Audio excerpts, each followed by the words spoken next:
est faux.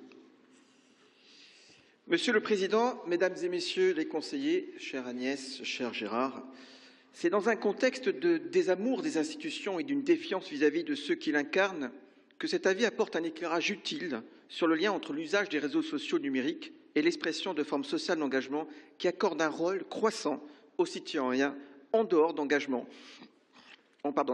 en dehors notamment des médias traditionnels.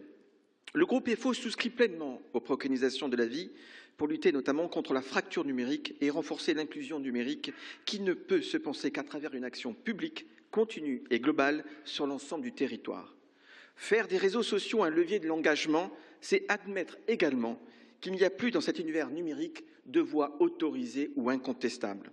Les réseaux sociaux tels que Twitter et Facebook, pour ne pas les citer, imposent une certaine forme de démocratie brouillonne qui emporte par ailleurs son flot de politiquement incorrect, de violence, de haine et autres formes d'insultes.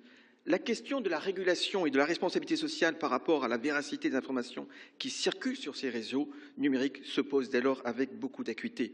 Sur ce point, le groupe EFO partage les préconisations de l'avis qui vise à promouvoir l'éducation au numérique au service d'une meilleure maîtrise des données à caractère personnel, garante du renforcement de la protection de la vie privée, des usages sécurisés des outils numériques et d'une lecture critique des représentations et des visualisations des données. Un élément essentiel, notamment avec la mise en œuvre du règlement européen qui va s'appliquer bientôt sur la protection des données à caractère personnel.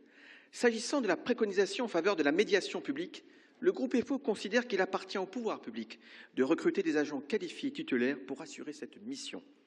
Le groupe EFO appuie également les préconisations qui visent à protéger l'engagement, luttant notamment contre toute forme de censure du net et de remise en cause de la confidentialité des échanges. De Twitter à Google, en passant par Facebook, Instagram ou LinkedIn, la tentation est grande.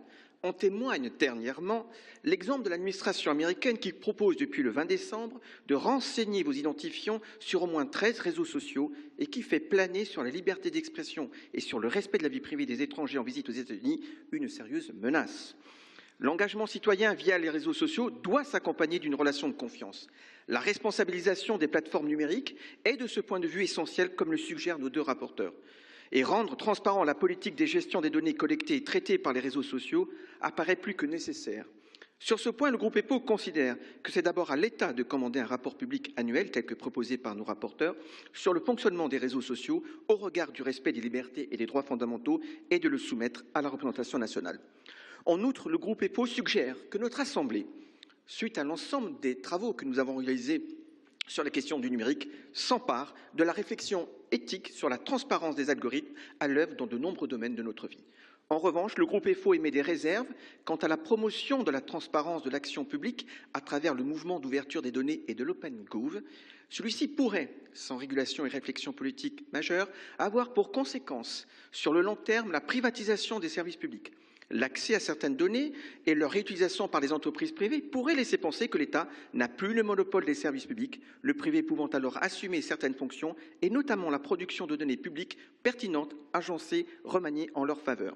Sans compter que l'ouverture des données ne ferait que déplacer la médiation et l'expertise vers les détenteurs d'un certain capital technologique sans pour autant renforcer l'engagement citoyen. Malgré ces quelques réserves, le groupe EPO votera l'avis.